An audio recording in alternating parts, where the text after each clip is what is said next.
Mesdames et messieurs, bienvenue à ce nouveau numéro de Reflet, ce premier numéro de l'année 2020. Nous souhaitons meilleurs vœux à tous les téléspectateurs de Reflet qui nous suivent. Reflet, c'est votre magazine qui vous permet à la fois aussi de réfléchir sur l'actualité politique en République démocratique du Congo. Aujourd'hui, nous avons comme invité pour ce nouveau numéro de Reflet Maître Jean-Pierre Dikoma, cadre de l'UDPS. Maître Jean-Pierre, meilleurs vœux. Merci, pareillement. C'est un plaisir pour nous de vous recevoir encore cette nouvelle année dans notre magazine Reflet. Merci bien. Voilà, à ma gauche, nous avons Monsieur Tite Lyongi, qui est expert en suivi et évaluation. Bonjour Monsieur Tite Lyongi. Bonjour Madame Rose. Meilleurs vœux à vous. Meilleurs vœux à vous également. Voilà, c'est un plaisir pour nous de vous recevoir aujourd'hui aussi dans Reflet, pour réfléchir évidemment sur l'actualité politique en République démocratique du Congo. Bien sûr, Madame, on sera toujours là pour répondre aux besoins, voir dans quelle mesure on peut contribuer à l'évolution de notre pays. Voilà, merci. Pour ce nouveau numéro, nous avons 3 dossiers, notamment le premier dossier à l'Institut supérieur et universitaire. L'actualité oblige, des troubles, manifestations, revendications des étudiants à l'université de Kinshasa, qui a fait parler, au fait l'UNIKIN a fait parler d'elle cette semaine en République démocratique du Congo. Il y a eu plusieurs réactions du côté du ministère de l'enseignement supérieur et universitaire, notamment de la police nationale et évidemment des étudiants aussi. Et aujourd'hui même, le président de la République soit une délégation des étudiants juste à ce sujet. Et le deuxième dossier, c'est, nous allons parler sécurité, la balkanisation de la République démocratique du Congo dans sa partie Est. Et troisième dossier en politique, l'autoproclamation de Né Mwanda Nsemi. Alors, nous commençons d'abord par notre premier dossier du jour à l'université, direction à l'université de Kinshasa. Suivez.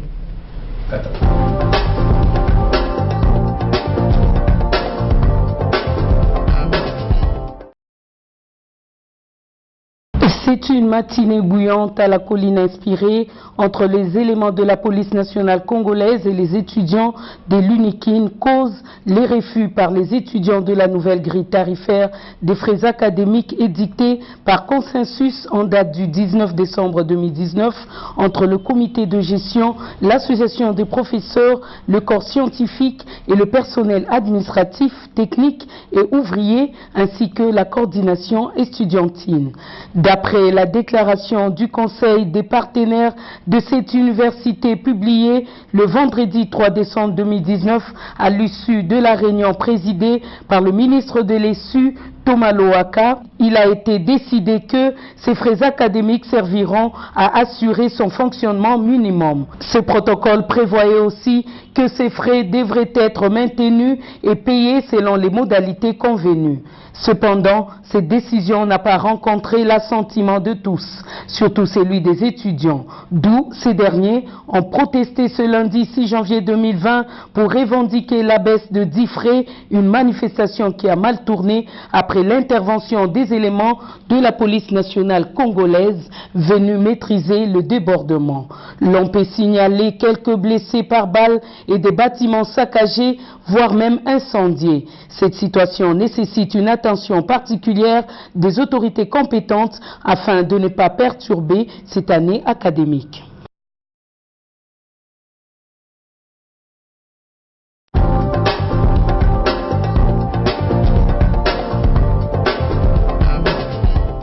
Considérant les troubles causés à l'ordre public et les climats d'insécurité qui règnent depuis hier, le 6 janvier 2020 dans la zone, considérant le nombre de blessés parmi les étudiants et au sein de la police nationale congolaise, dont un agent a été sauvagement assassiné, considérant les recommandations formulées par les différentes composantes du Conseil des partenaires de l'Université de Kinshasa, considérant la nécessité de protéger le patrimoine de l'Université de Kinshasa, dans le souci de prévenir des dégâts plus importants qui pourraient survenir à la suite de ces manifestations, en accord avec son Excellence Sylvestre Ilunga Ilukamba, Premier ministre, chef du gouvernement, et après concertation avec le Comité national de sécurité, le ministre de l'Enseignement supérieur et universitaire rend public les décisions ci-après. 1. Toutes les activités au sein de l'université de Kinshasa sont suspendues jusqu'à nouvel ordre. 2. Obligation est faite à tous les occupants des homes, résidences estudiantiles de l'université de Kinshasa d'évacuer volontairement les lieux en délai 48 heures à partir de ce jour. Passé ce délai, recours sera fait aux forces de l'ordre. 3. En vue de permettre une réinstallation rapide dans les homes des seuls étudiants réguliers, il sera procédé à une opération d'identification. 4. Il est demandé aux autorités compétentes de la police nationale congolaise, des services de sécurité et de la justice de procéder le plus rapidement possible à l'identification et à l'arrestation des auteurs de ces forfaits pour qu'ils subissent avec la plus grande fermeté la rigueur de la loi. 5. Le comité de gestion de l'université de Kinshasa est instruit de collaborer à l'application de ces mesures.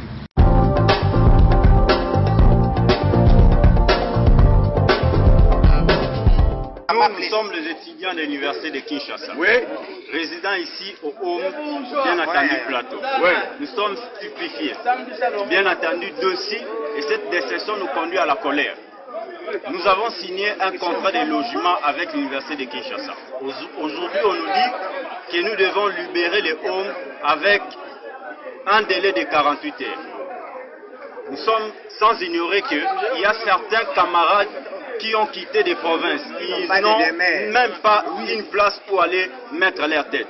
Mais on nous demande aujourd'hui de libérer les hommes. Nous nous sommes dit ceci.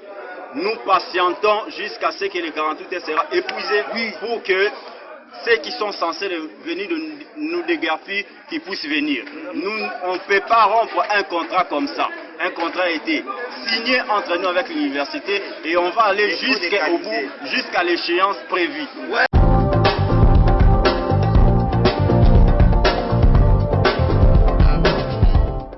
Voilà, après avoir suivi ces différents éléments à l'université de Kinshasa, Maître Jean-Pierre Dikoma, comment peut-on justifier la majoration des frais académiques à l'université de Kinshasa, effectivement, pour cette année académique, pendant que le ministre de l'Enseignement supérieur et universitaire, Thomas Louaka, avait déjà sorti une décision ramenant à la baisse de 10 frais, de ces 10 frais.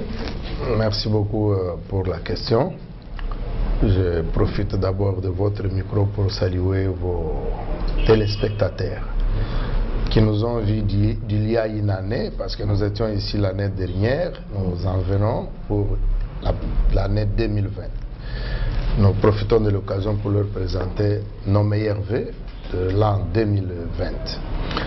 À la question posée, je crois que il y a peut-être un problème de cacophonie dans la communication des messages entre l'université et l'institution qui gère l'université, c'est-à-dire le ministère de l'enseignement supérieur et universitaire.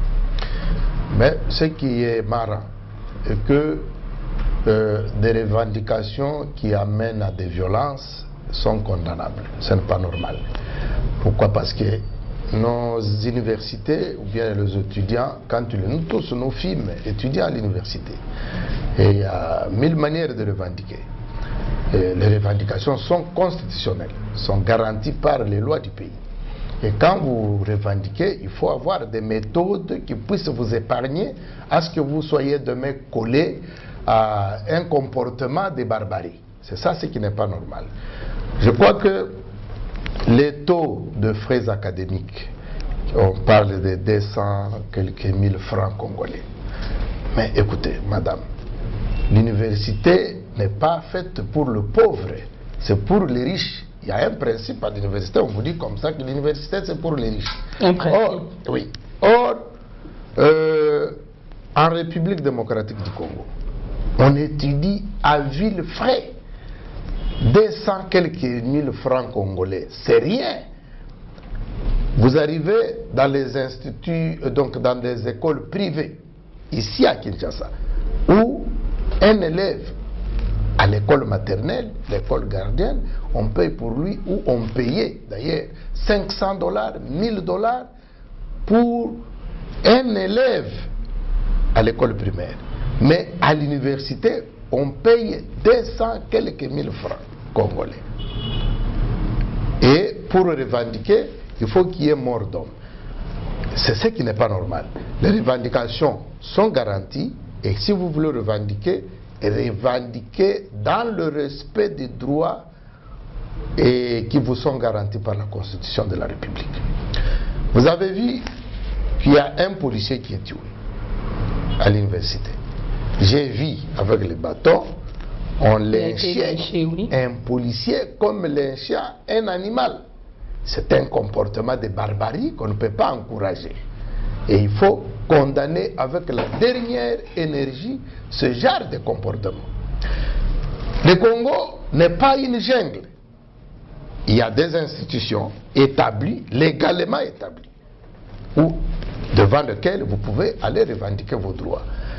Eh bien, nous déplorons ce genre de comportement. Nous pensons que les mesures qui sont prises par les autorités du pays pour fermer, mais ce n'est pas d'office. Je crois que d'ici demain, les autorités là sont des parents, mais c'est pour la mesure de sécurité. Vous avez vu qu'il y a eu des armes qu'on a découvertes à l'université. Oui. Est-ce que vous trouvez normal que dans une institution universitaire, qu'on puisse y héberger des criminels? Et ces armes-là viennent d'où? Il faut donner le temps, c'est pour les mesures de sécurité. On peut fermer pour 48 heures, 72 heures, une semaine, pour que l'ordre y revienne. Et moi, effectivement, vous êtes juriste, mais tout à il y a présomption d'innocence aussi. Non, hein? La présomption d'innocence, ce n'est pas dans ces cas. Ce ne sont pas des armes qui appartiennent aux étudiants. Là. Les présomptions d'innocence, ce n'est pas dans ce sens de trouble. Il faut d'abord fermer et après on tamise. Ils vont revenir pour étudier. Je reviens à vous. Ce n'est pas la première fois. Je reviens à vous. Pendant la période, vous savez qu'à l'université, sous Mobutu, Mobutu a fermé l'université plus d'une fois et on recrutait forcément les étudiants pour les amener dans l'armée. Je reviens à vous. Mais on n'a pas voulu faire ça comme il y a la guerre à l'Est pour qu'on envoie les étudiants s'affronter avec les selon vous, qu'est-ce qui devrait vraiment être fait en amont pour éviter ce que nous déplorons aujourd'hui? S'il n'y a pas de manipulation... c'est à M. Tite. Je m'excuse. Voilà. Je ne veux pas être gourmand. Non, je reviens à vous. Je vous en prie. Voilà. Merci beaucoup, madame. Nous sommes dans reflet, nous réfléchissons. Exact. Voilà. Merci beaucoup, madame, de la confiance que vous continuez à faire à notre modeste personne. Et joyeux bonne année pratiquement à tous les Congolais. Les désirs que nous portons et que tous les Congolais puissent voir les affaires marcher et que la République démocratique du Congo puisse donner le meilleur de ce qu'on attend d'elle. Alors, pour répondre pratiquement, madame, à votre préoccupation, vous nous avez fait vivre en premier lieu 3 rubriques sur le site universitaire. En premier lieu, les revendications, on ne peut pas dire les différentes revendications que les étudiants, leurs manifestations à l'université de Kinshasa. On a suivi la décision du gouvernement pour la fermeture du site et dans 48 heures, demander aux étudiants de quitter le site dans 48 heures. Et en dernier lieu, les étudiants qui ont présenté également leurs problèmes par rapport à ces décisions. À ce qui me concerne, madame, je dirais que c'est une décision gouvernementale, mais une décision qui n'a pas très bien été alimentée. Pourquoi je l'ai dit? Simplement parce que ce n'est pas une première fois que les étudiants puissent se livrer à des revendications. C'est un droit réel. C'est un droit garanti par la Constitution. Et il est logique que lorsque le gouvernement prend une décision, sans pour autant, je dis bien, consulter la base. Dans votre reportage suivi sur Arc-en-Ciel Télévision, on a dit le comité des étudiants ont participé à cette réunion. Moi, je me suis posé une question. Est-ce que les étudiants, les représentants des étudiants étaient rentrés à la base pour faire les rapports? Et partant de ça, est-ce qu'il y a eu feedback pour que le gouvernement puisse le mettre à profit? C'est ça d'abord le problème. Je me suis posé la question. En deuxième lieu, il est vrai que partout dans le monde entier, l'université n'a jamais été gratuite, madame. C'est logique. Le chef de l'État, le gouvernement congolais, aujourd'hui, a accepté de commencer avec la gratuité scolaire au niveau de base.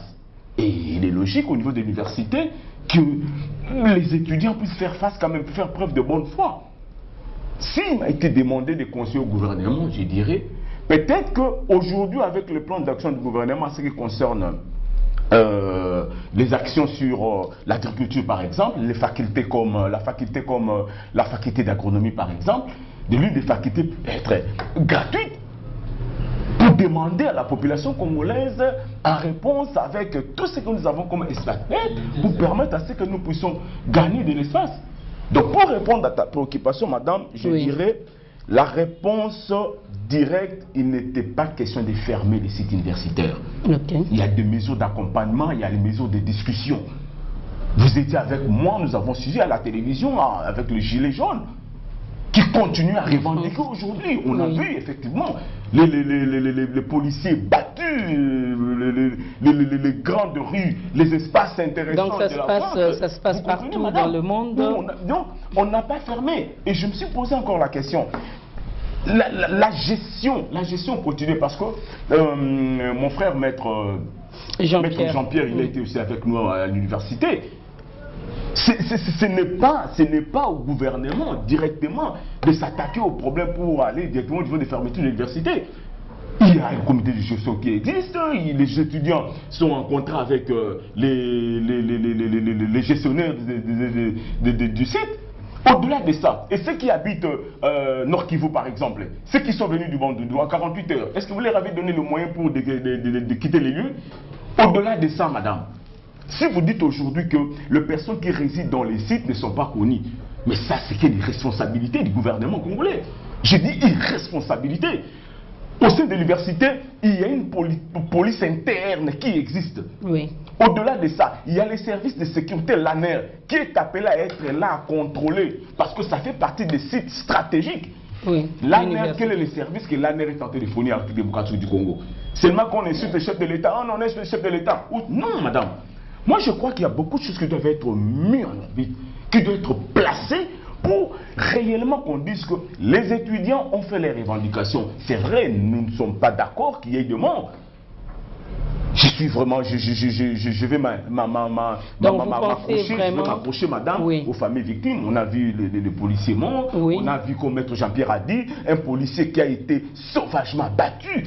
C'est pas logique. Ça, c'est pas un étudiant qui peut faire ça. Donc vous pensez, M. Tite Lyongi, qu'il faudrait, c'est pas seulement à l'université de Kinshasa, dans toutes nos universités, au fait, il faudrait mettre en place des mesures vraiment sécuritaires.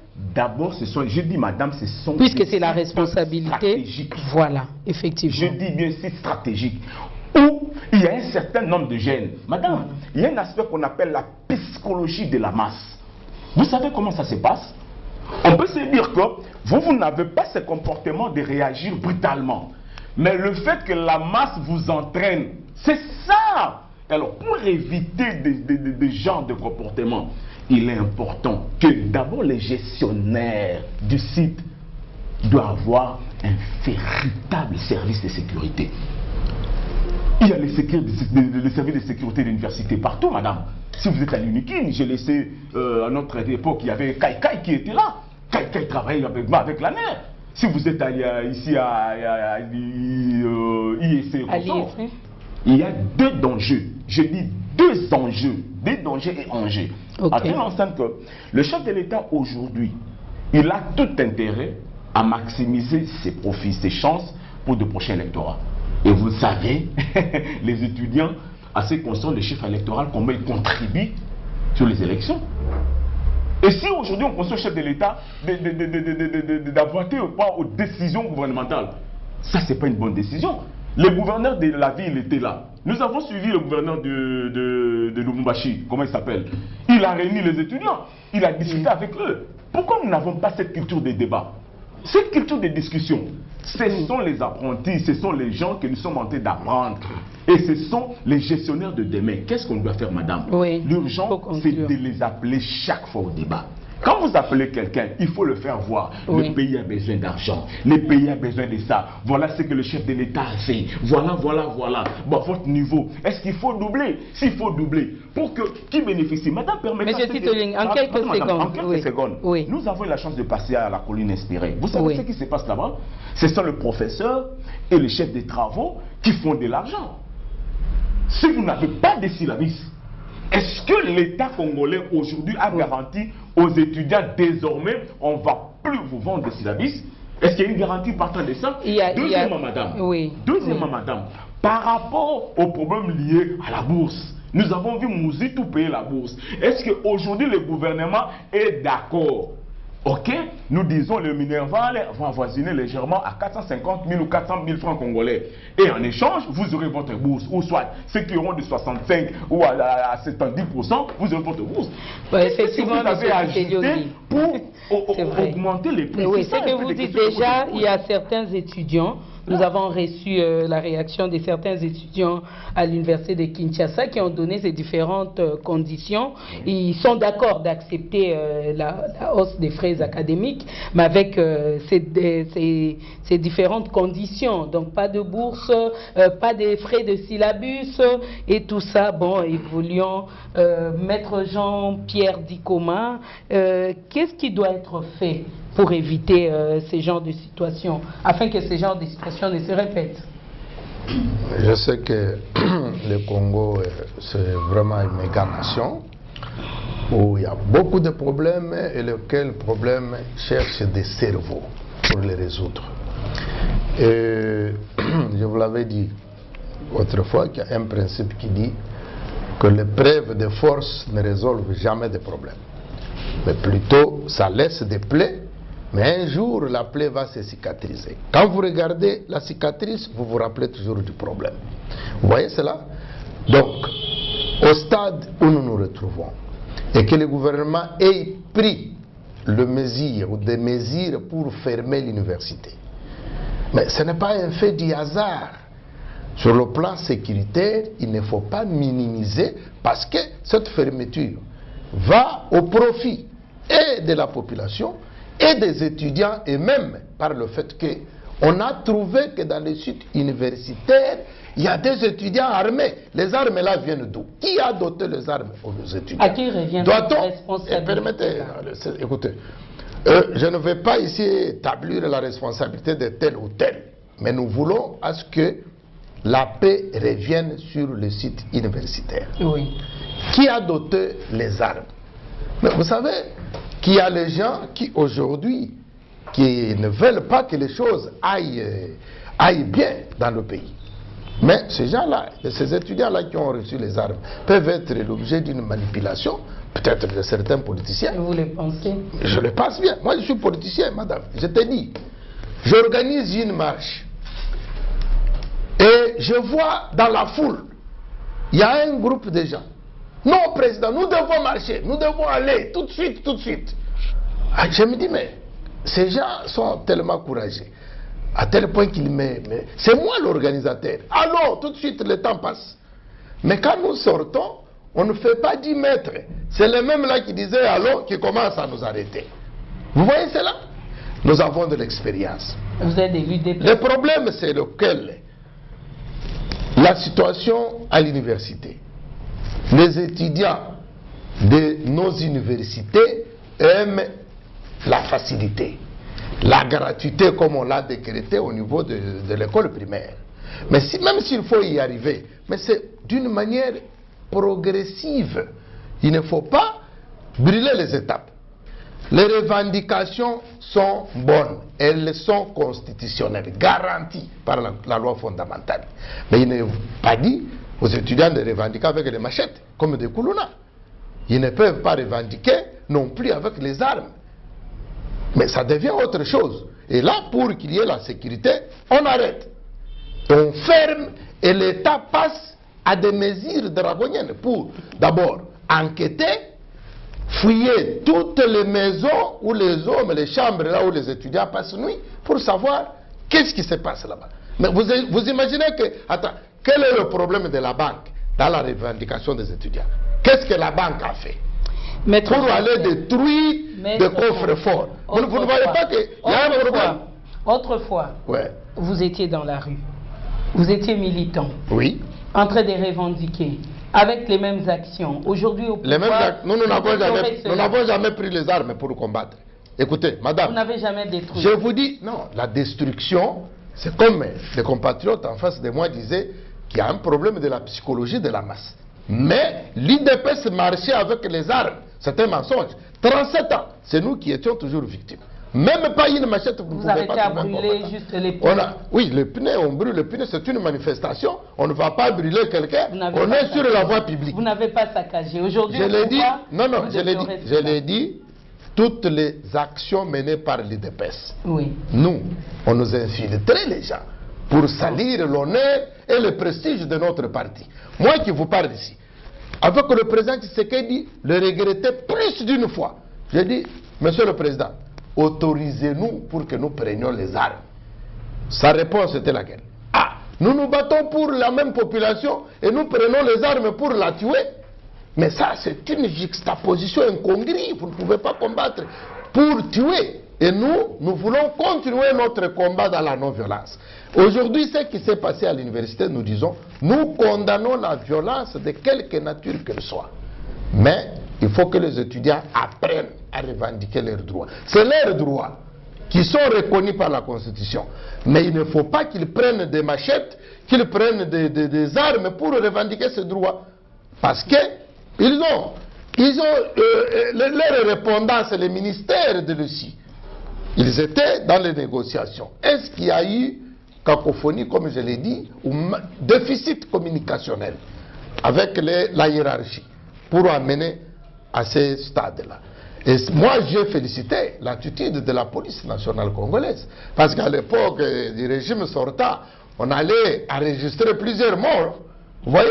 Et je vous dis vrai, on allait enregistrer plusieurs morts. Parce que les policiers ne pouvaient pas céder quand on voit leurs collègues être lynchés et amenés même à la mort. Je reviens à vous. Monsieur Tite Lyongi, aujourd'hui l'UDPS donneur de leçons en termes de... Est-ce que les ministres que vous accordez là sont équitables? Oui, c'est équitable. Merci. Donneur de leçons en termes de revendication. Qu'en dites-vous en tant qu'analyste politique aussi, expert en suivi et évaluation des actions de l'UDPS? Non, est-ce qu'il évalue les actions de l'UDPS? À ce qui me concerne, l'indicateur intéressant sur les cas de revendication, nous l'avons tous dit. La revendication, c'est pratiquement un droit garanti par la Constitution et on ne peut pas empêcher quelqu'un de manifester publiquement son intention ou son refus ou sa manière de ne pas accepter une injustice sociale. Voilà pourquoi les législateurs, les constituants ont placé cet aspect dans une ligne codifiée. Alors, à ce qui concerne l'UDPS, effectivement, nous avons vu l'UDPS condamner la même chose, mais aujourd'hui, l'UDPS, je ne suis pas porte-parole de l'UDPS, mais à ce qui me concerne, l'UDPS permet quand même, ils sont aujourd'hui aux affaires, l'UDPS permet à ce que les gens manifestent. Nous l'avons vu, là où il n'y a pas manifesté, ils demandent aux gens d'avoir une souscription nécessaire pour une police d'assurance, ils demandent aux gens de respecter l'itinéraire, contrairement peut-être à ce qu'on voyait.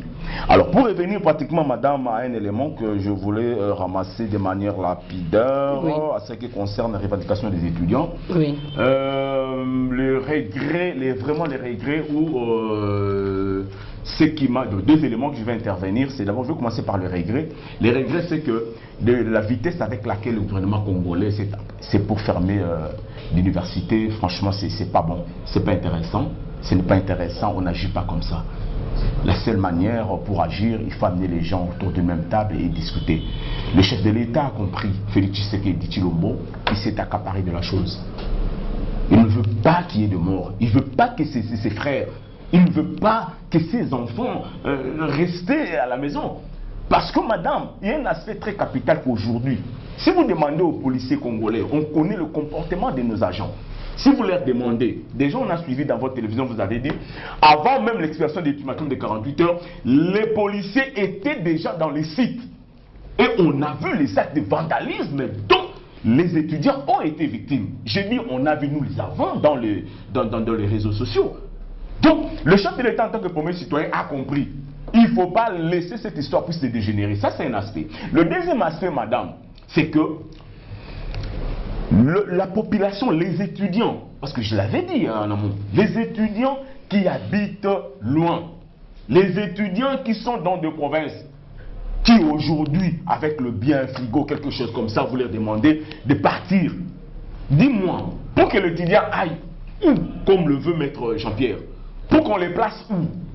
Parce que quand on veut prendre une décision, il faut quand même jauger, il faut quand même voir dans quelle mesure la décision peut être profitable. Donc c'est de là où moi je dis, merci au président de la République parce qu'il a compris qu'il y a certaines histoires que lui-même doit venir. Les autres, il n'a pas dit que le ministre a pris une décision, mais moi j'étais contre la décision gouvernementale, j'étais contre Thomas Luwaka. Les gouverneurs de la ville étaient là à sa droite. Là, nous avons vu l'autre gouverneur engager un débat avec les étudiants, discuter avec. C'est pas facile, madame. Vous avez habitué aux gens à l'université de $50, $60. Du coup, c'était $200.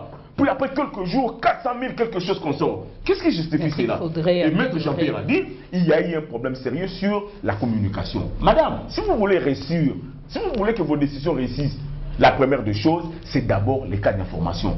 Rassurez-vous que nous parlons sur le même langage, même diapason que les gens avec qui nous discutons. C'est ça, voilà, ce qu'on appelle le contrat social. Monsieur Tite Lyongi, nous sommes dans Réflexe, c'est vrai, pour ce premier dossier.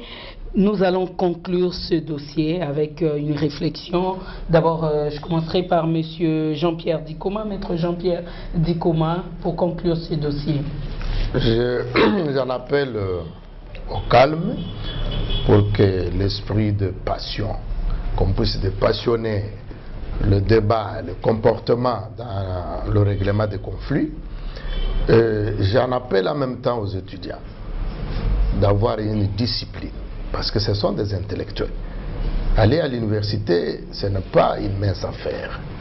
C'est la crème intellectuelle de demain, les universitaires. C'est l'État qui a le monopole de la violence. Vous savez, si l'État apprend que dans ce bâtiment où nous sommes, il y a de l'insécurité, on vient vous déloger, vous tous. On ne demande pas l'autorisation de qui que ce soit. Et c'est pour votre bien. Et après cela, vous rentrez. C'est pénible pour ceux qui viennent de l'intérieur et de tout ça. Oui, mais écoutez, on ne fabrique pas les omelettes sans casser les œufs. Vous voyez? Donc, ce qui est arrivé, c'est arrivé. Et ça va donner la leçon demain pour que les étudiants, dans leur chambre, là où ils logent, s'ils voient que mon collègue a un comportement subversif, un comportement de nature à créer le trouble dans les sites universitaires, ils peuvent le dénoncer. C'est pour leur bien. Mais c'est que vous ne l'avez pas fait quand vous étiez étudiant. Non, on n'a pas vu ça. Nous, on n'a pas logé avec des étudiants armés. Mais c'est seulement aujourd'hui où on trouve des étudiants qui passent nuit avec des armes. Et il y a eu toujours des fauteurs de ces armes-là, oui, tout à fait. Notre souhait que le calme revienne, comme le chef de l'État. Oui. Tu es le garant de la nation. A les dossiers à main, mais je crois que ça ne va pas prendre beaucoup de temps et ils vont rentrer dans leur site pour étudier. Monsieur Tite Lyongi. Et je crois que, madame, c'est le souhait de tout le monde, c'est de voir nos frères étudiants, de voir le gestionnaire congolais se placer autour d'une même table. À ce qui me concerne, je dirais qu'il faut qu'il y ait beaucoup de retenues, de responsabilités. Et il n'est pas demandé également au gouvernement, parce qu'il a la possibilité de prendre des décisions et de prendre des décisions qui sont impopulaires. Et il y a un adage en droit qui dit, lorsqu'il y a une loi qui est larguée et que la loi est chaque fois visitée, la loi chaque fois, et les gens marchent sur la loi, et on ne va pas sentir la force de la loi. la puissance de la loi réside dans son sens social. C'est ça un peu la valeur importante qu'on peut accorder. Mais à ce qui nous concerne, je vais également rappeler au gouvernement que ces étudiants-là sont dans leurs droits. Pour que quelqu'un puisse habiter dans le home, sûrement c'est un pensionnaire qui a signé un contrat en bonne et due forme avec les gestionnaires. Et également, les contrats veulent que chacun puisse respecter ses droits. Vous qui gérez les étudiants, apprenez chaque fois, j'ai dit chaque fois, à contrôler et à savoir qui réside dans les sites universitaires, qui est étudiant, qui ne l'est pas. Effectivement, on a vu à l'université, il y a des gens qui ne sont pas étudiants, qui habitent dans les zones. Je connais certains. Il n'est pas étudiant, mais il réside en 30. Voyez? Donc, à ce qui concerne les infiltrés, ça existe toujours, on l'a toujours vécu, mais c'est aussi une occasion pour, non pas seulement au gouvernement, mais aux gestionnaires des sites stratégiques, de regarder pour que demain nous puissions plus revivre des scènes obscènes comme nous les venons de le vivre récemment. Voilà. Nous avons fini avec ce premier dossier de reflet à l'université de Kinshasa. Deuxième dossier de ce magazine reflet, c'est l'autoproclamation de Némwanda Nsemi, où nous avons enregistré plusieurs réactions, tant dans la classe politique que civile. Némwanda Nsemi s'est proclamé, cet ancien député national, s'est proclamé à partir de sa résidence président de la République démocratique du Congo. Deuxième dossier, suivez.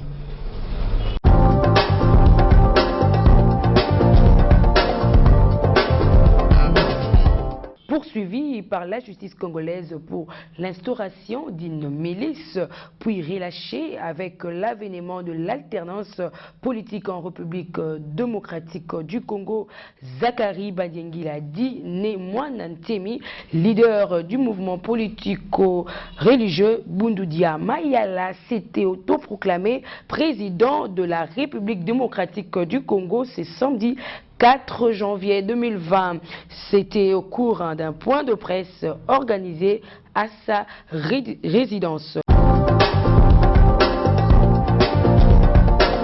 Voilà, puisque nous sommes dans des reflet avec ces différents éléments que nous venons de suivre sur l'autoproclamation de Némwanda Nsemi, cet ancien député national ici en République démocratique du Congo. Monsieur Tite Lyongi, vous qui êtes expert en suivi et évaluation, comment avez-vous jugé cette autoproclamation ou comment avez-vous reçu cette autoproclamation de Némwanda Nsemi? Merci madame. Dans une république qui veut être sérieuse, je crois que ce sont des choses qu'il faut vraiment bannir. Il faut bannir parce que la République démocratique du Congo aujourd'hui veut vivre un climat de paix, madame, de confiance. Et les systèmes politiques nous ont enseigné que seules les élections pouvaient donner les moyens aux politiciens, à tous ceux qui prétendaient aspirer à des postes quelconques, de bénéficier ou de jouir. Némwanda Nsemi était en prison. Quand il y avait des élections, même pas en prison, il s'est évadé. J'ai dit s'est évadé. Oui. C'est d'abord première infraction contre la personne. La deuxième des choses, Félix Tshisekedi proclamé président de la République, Némwanda Nsemi refait surface. Puis en tant que citoyen, le chef de l'État a compris qu'il pouvait, j'ai dit, en interprétant, on a lu en tant que lecteur des signes, le procureur, comme il n'était pas encore condamné, oui. On a estimé que comme il y avait une poursuite contre lui, on a estimé qu'on pouvait le laisser et après quelques temps, c'est M. Zakari qui va réunir ses adeptes pour s'autoproclamer. Madame, en ce qui me concerne, j'ai senti d'abord la première des choses, il y a usurpation du pouvoir. La deuxième des choses, c'est pratiquement un coup de temps. Et la troisième des choses, c'est pas un homme, à mon sens, à être libre. Je dis à mon sens. Parce que si aujourd'hui on veut vivre une justice distributive, équitable pour tous, il faut que la République démocratique du Congo, les acteurs du pouvoir, puissent être, je dis, conséquents à ce qu'ils font. J'ai un ami qui est aujourd'hui en prison, avec toutes ses immunités parlementaires. Mike Moukebaye, en prison, emprisonné, pour des faits que vous tous, vous savez, vous connaissez. De par sa position, il n'a pas été protégé par la loi, moins encore par ses pairs députés. Vous avez suivi avec nous comment on a vendu la peau de Mike rapidement, comme s'il fallait vendre l'or. Mais Zacharie est là chez lui à la maison. Je crois qu'on doit être sérieux. Je crois qu'on doit être sérieux. Quand il se toque président, madame, qu'est-ce qui va être fait? Donc nous disons, on va encore pousser les Congolais à quoi? À des tensions sociales. Le ministre de la Justice est où?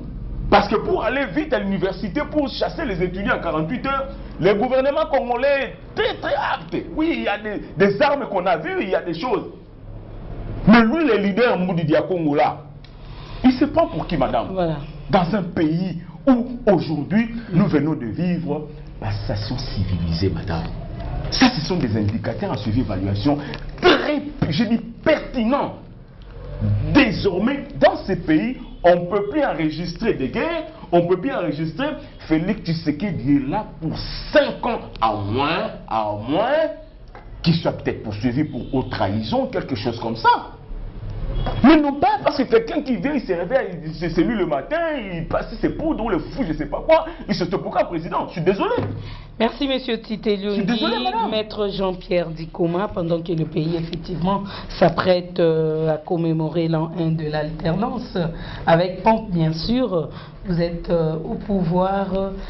Comment avez-vous accueilli cette autoproclamation d'un fils du pays, bien sûr? Un non-événement pour les vieux Bundu du Congo.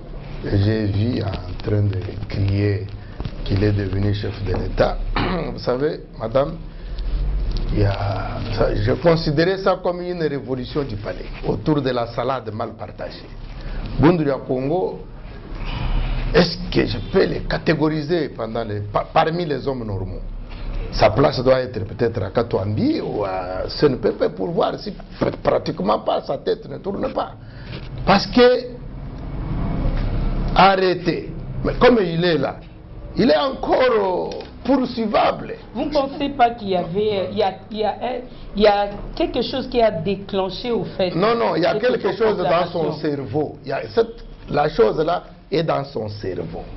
Et il faut, bon, en fait, pour moi, et comme l'a dit le co-débatteur, il n'y a même pas usurpation de pouvoir. Il promet de nommer un premier ministre. Je dis, il a donné un ultimatum. Madame, après qu'il ait proclamé, qu'il s'est autoproclamé chef de l'État, je suis passé devant sa parcelle, son avenir. Il n'y avait rien. Chercher à arrêter Bundu du Congo, c'est alimenter le microcosme politique pour rien. Il représente quelle force? Il représente quoi? Il s'est autoproclamé.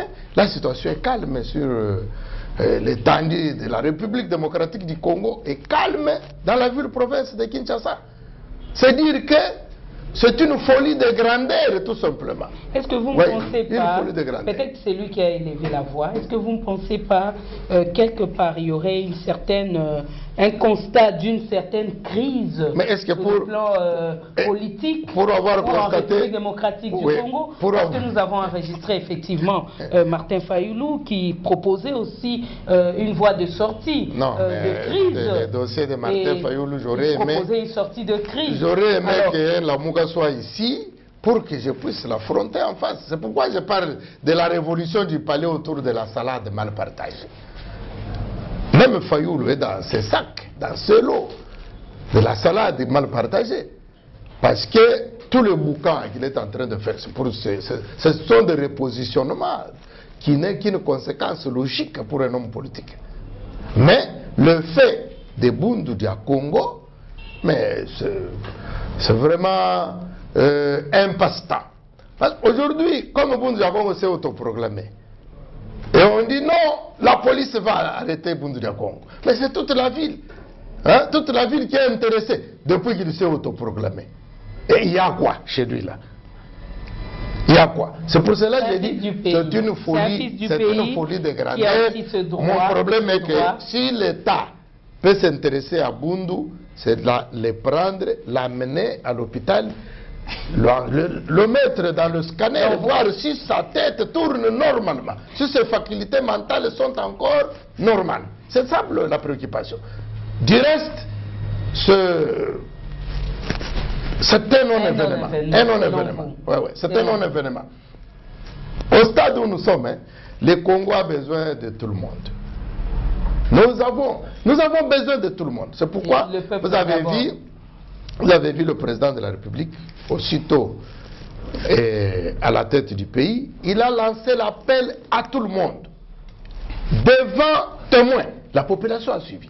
J'appelle tous ceux qui sont à l'extérieur, la diaspora, à rentrer au pays. Ils avaient fui la dictature. Aujourd'hui, il n'y a plus de dictature. Parce que ce qu'il a dit, ce que Bundu Diawongo a fait là, s'il l'aurait fait hier, du temps de l'homme à la barbe, on l'aurait appréhendé, même militaire, soudain. Et si rien ne marche? Qu'est-ce qui ne marche? Qu'est-ce qui ne marche? C'est révoltant. Mais non, ça n'a révolté que Bundu Diawongo. Hein? Mais j'ai dit, ce que Bundu Diawongo a fait, c'est lui-même qui connaît les tenants et les aboutissants de son action. Mais pour moi, j'ai dit c'est un non-événement. Parce qu'il n'y a rien qui entrave au fonctionnement des institutions. Vous voyez, c'est quelqu'un, il a crié comme ça pour qu'ils veulent l'entendre. Et ils l'ont entendu. Ceux qui attendaient ce bruit, ils l'ont écouté. Point barre. Donc en conclusion, il n'y a rien. C'est un non-événement. Mon problème est que l'État puisse voir si ce monsieur de Bundu Diawongo n'a pas un problème avec sa tête. C'est tout. Monsieur Tite Lyongi, pour conclure ces dossiers, pensez-vous que ce fils du pays, Némondan Semi, va mettre en pratique tout ce qu'il a annoncé? Et je crois que madame, c'est... Avec cet ultimatum de 2 semaines au président de la République et au président honoraire Joseph Kabila Kabange. C'est ça encore le problème. Oui, le problème. Merci. Parce qu'il y a un aspect que vous ne nous avez pas délivré. Ouais, voilà, il fallait me le dire aussi. Il y a un aspect. Parce qu'aujourd'hui, le pays a besoin d'une paix durable. La contribution de tous. Vous êtes sans ignorer que la présence du sénateur Joseph Kabila Kabange, ici présent dans le pays, tu sais quel est le signe? Moi, j'aime toujours appeler ça comme un indicateur. Dans des pays, une démocratie naissante comme la nôtre, il y a eu un président entrant et un président sortant. Il y a de vrais problèmes que le pays est en train d'expérimenter, entre autres. Vous avez vu le ministre de l'Intérieur qui avait un dossier, qui gérait un dossier qui lui a été reconnu, et du coup, on le passe à un autre ministre de la Justice. Vous comprenez, madame? Ce sont des problèmes auxquels le pays est appelé à réfléchir, à voir.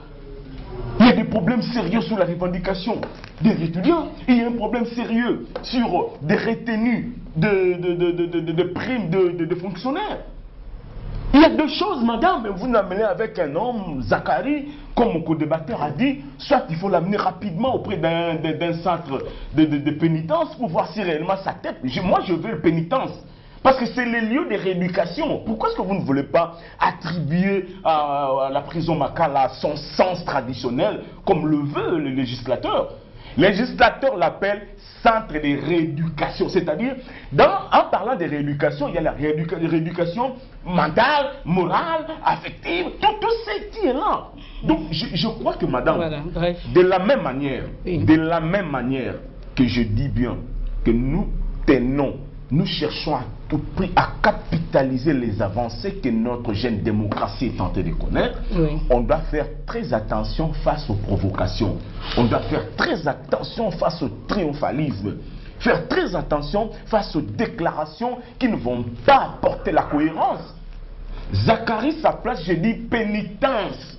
Nous sommes en face là, il y a des centres où on peut voir si réellement toutes ces facultés mentales sont au beau fixe ou pas. Mais je crois que, madame, je reviens pour demander au gouvernement. Zachary a fait ses déclarations, il n'est pas en prison.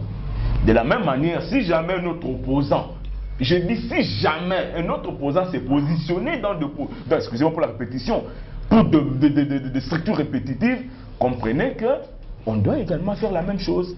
Pourquoi un poids, deux mesures? Pour Marc Moukeba, il est en prison. Pour Zachary, il est à l'aise.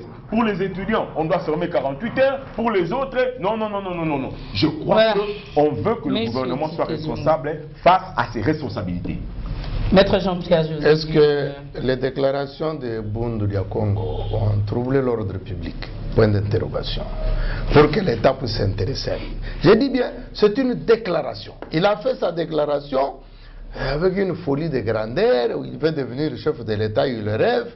Mais rêver n'est qu'un droit, madame. Laissez Bundu Congo ne Mwandasen rêver. Si le rêve en bleu, c'est normal. Il rêve en vert, c'est lui-même. Voilà, de la République démocratique du Congo, dans sa partie est, a refait surface. Plusieurs langues, non de moindre, se sont déliées. Nous citons l'actuel gouverneur du Nord Kivu, Karlin Zazou, qui a dénoncé récemment que la ville de Goma risque d'être attaquée par des troupes constituées par le Rwandais, Ougandais, Bougandais, mais aussi par le cardinal Fridolin Ambongo récemment lors de son passage à l'Est. Selon vous, quels sont les éléments qui ont motivé ces affirmations, Maître Jean-Pierre Dikoma?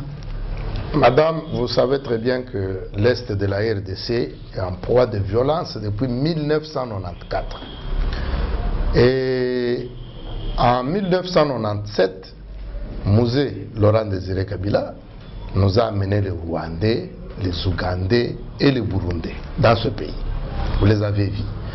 Et à cette époque, il y eut un chef d'état-major qui était à cheval entre le Rwanda et la RDC, notre pays. C'est le général James Kabarebe, rwandais.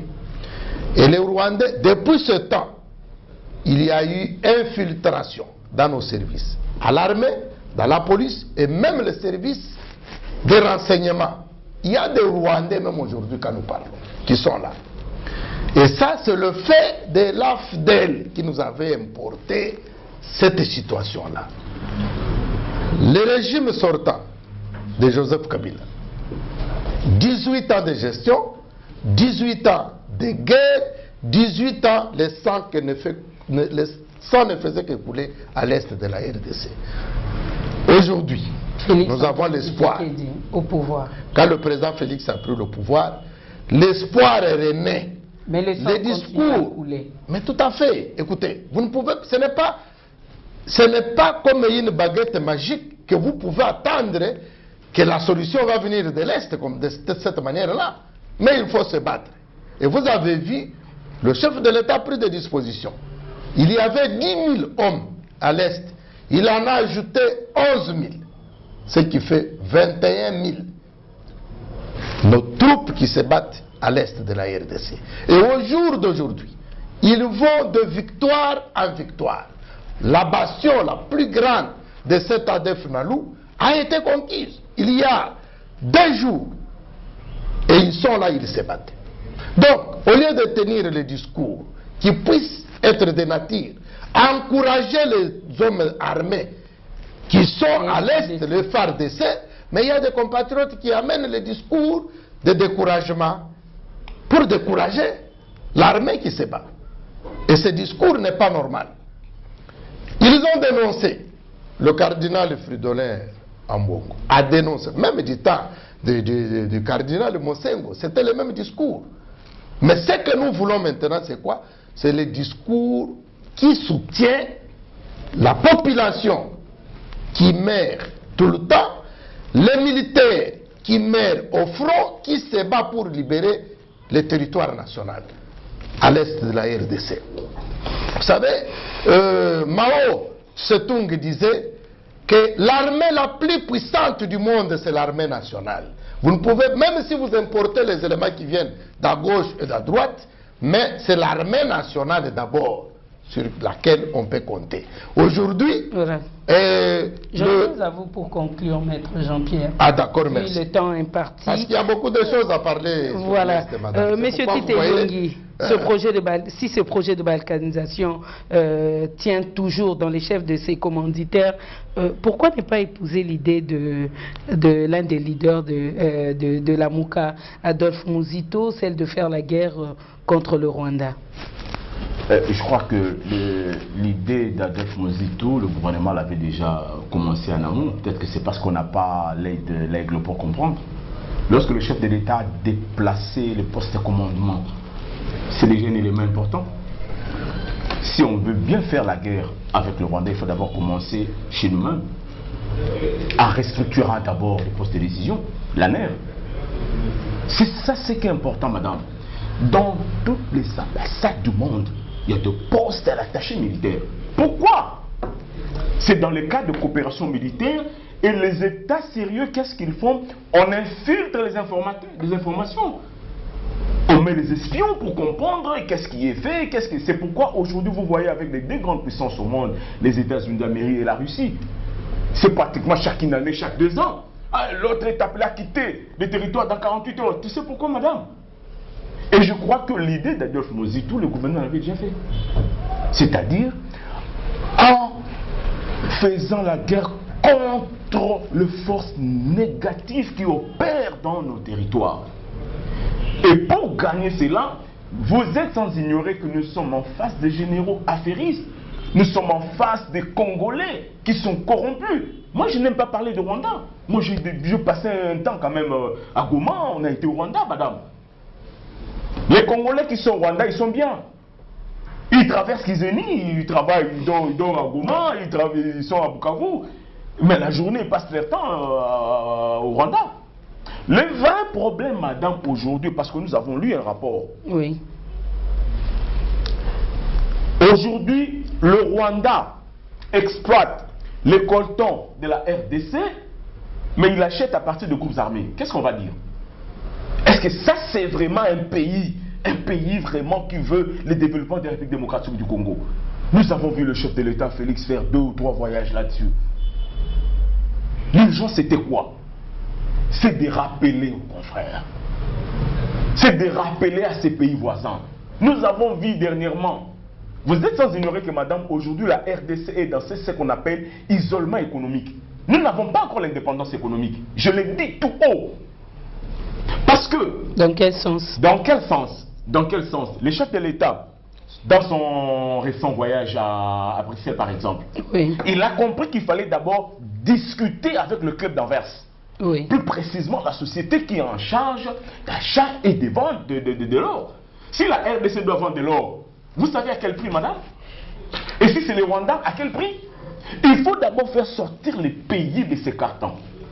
Voilà pourquoi il est parti en Angola, pour demander au président angolais dans quelle mesure nos deux pays, nos deux experts peuvent se rencontrer pour exploiter. Parce que là, la RDC peut avoir gain de cause. Pétrole, oui. Vous comprenez? C'est ça la diplomatie qu'on veut pour un chef de l'État.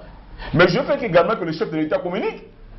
Il doit le dire, parce que les autres pensent à gauche, mais lui il fait autre chose. Mais selon vous, M. Titelio... Je reviens maintenant pour ce projet de balkanisation. Oui. Quelle est la meilleure stratégie pour faire échec à cette balkanisation? Je dis faire d'abord, s'assurer d'abord sur l'effectivité de nos territoires. C'est-à-dire entrer en possession de nos frontières.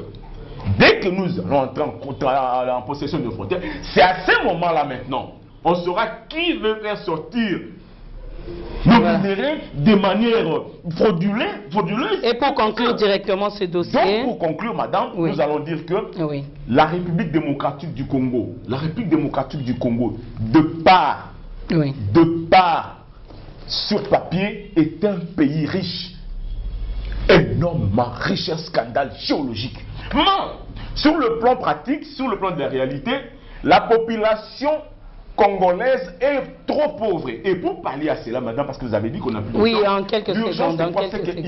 Je dis bien, il faut prendre des mesures drastiques.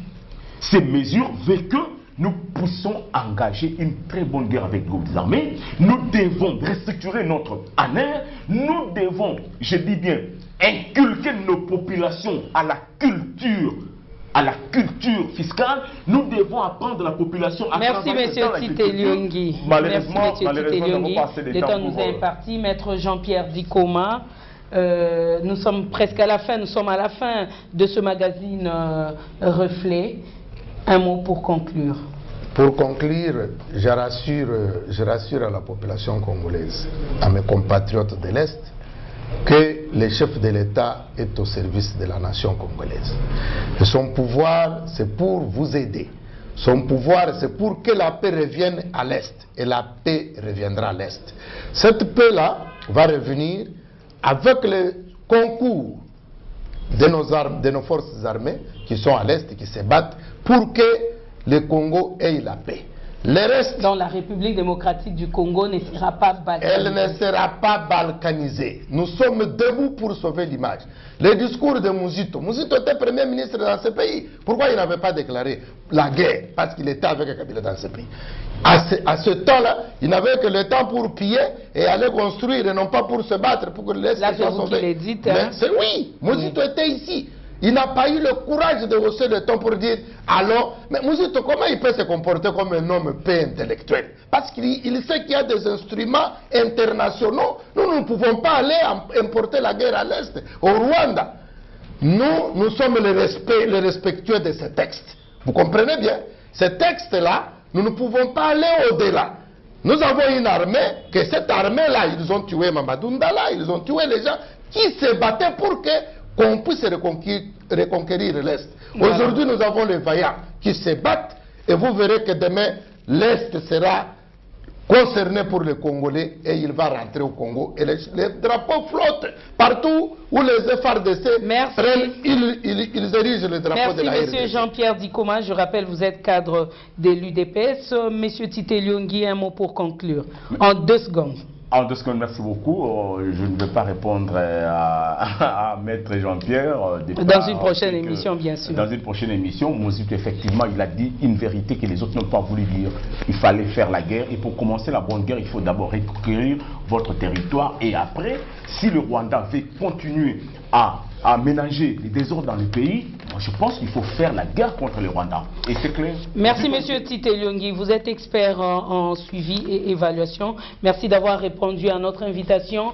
Merci à vous, téléspectateurs, qui nous suivez de partout dans la capitale congolaise. Nous remercions cette grande équipe technique chapeautée par le directeur technique Papi Fala. Et nous remercions au cadrage Pati Lyongi, Lyon. Et nous remercions bien sûr cette coordination du directeur de production, monsieur Jean Blaise, et toute l'équipe de Arc-en-Ciel Télévision. Nous saluons Solange Mankwanya, Martha Peledi, Viviane Bamongo et tous les téléspectateurs de Arc-en-Ciel Télévision, grâce Diomi. Et merci à vous de nous avoir suivis et bonne année 2020. Au revoir.